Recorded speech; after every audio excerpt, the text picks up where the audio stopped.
Why does lighting have to be so complicated? When you have aspirations to be better and do better work, there is somehow always something like this and this that will make learning cinematic lighting difficult. Why can't it be just as simple as taking a light, turning it on, turning up the dial and making magic? Well, that's because it doesn't work like that.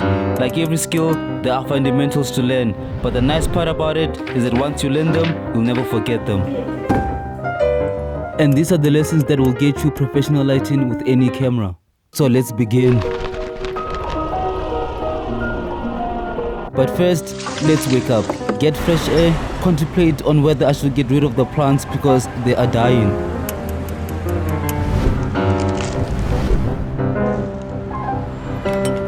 Eat breakfast, feed the brain,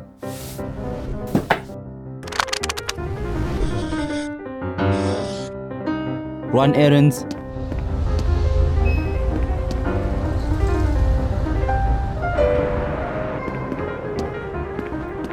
and come back.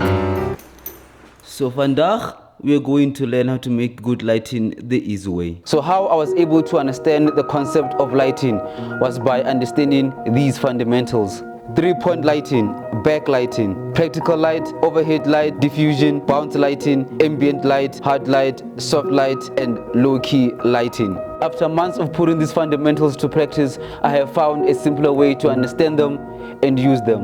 When you are starting out in cinematography and filmmaking, you do not need to understand all of the lighting jargon and fancy phrases.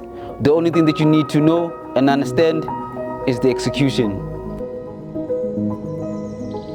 The first thing to search for is for a space where there is a lot of natural light. So do you remember all of those lighting techniques I mentioned earlier?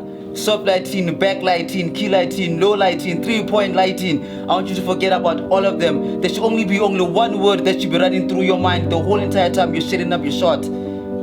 Contrast. Having dark tones and light tones at the same time. What do I mean by that? Focus on the face of the person you are shooting. Let's say you have natural lighting coming through a big window. So instead of positioning the camera and the talent like this, shift things around and place your camera and the subject like this. And now you have achieved contrast. And why is this possible? This is because the subject is far away from the wall or any surface that can bounce back the light that is coming from the window. Then you want to make the light that is coming through the window soft. Why? Because those are the rules. You can do this by taping a diffusion sheet on the window, and now the lighting hitting your subject is soft. Now you are filming in a different location and it's dark and there is no natural lighting coming through any window that is hitting your subject. You need to add your own lights. And to keep things simple, you just need at least 2 LED lights. First, add your key light and make sure it is positioned 45 degrees away from your subject. The first thing that you are going to notice is that there is a lot of shadows on this side of your subject. We can eliminate or reduce these shadows by adding Michael.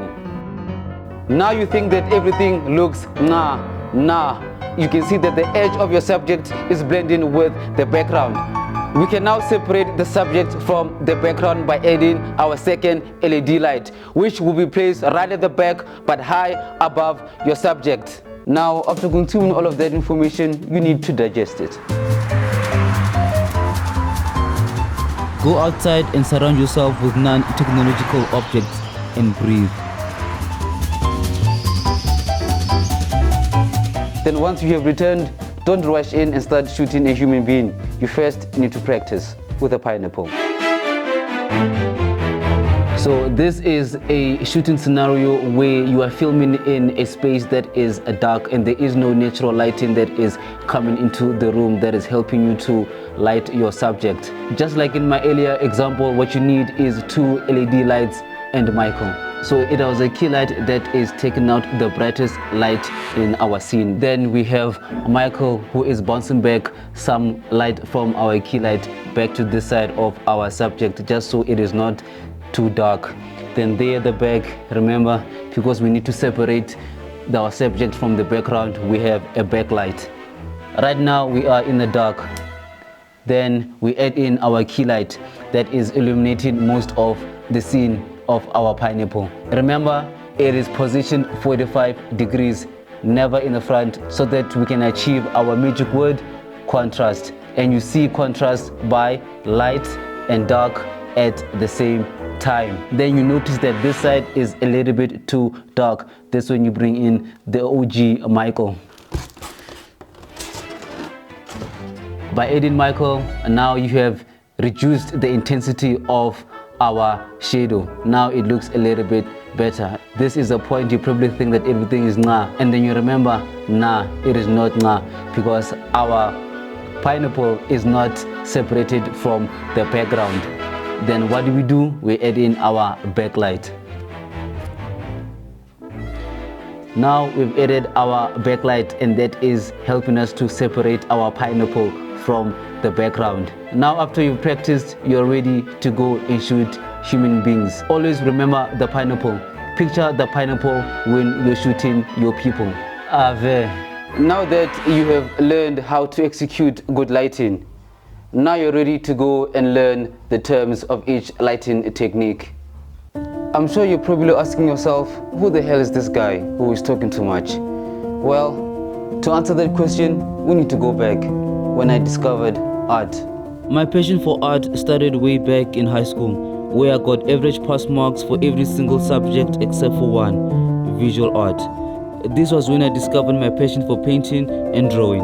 My favorite art movement was Fauvism, characterized by bold, non-naturalistic colors and simplified forms.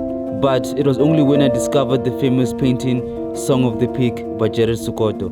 Through his paintings, I learned the history of my country and my people. This influenced me to start developing the skill of painting. Then later it evolved to graphic design, illustration, coding, 2D animation, then to cinematography. And this was when I discovered my new superpower. What I love about a camera is the ability it has to capture real moments as they happen. I went all in with cinematography, and during my studies I discovered something very powerful. Filmmaking has the power to evoke emotion, and one of the elements within filmmaking that is vital to provoking those emotions is lighting. I immediately understood this because of my history with painting, where paintings will use lighting to communicate feelings.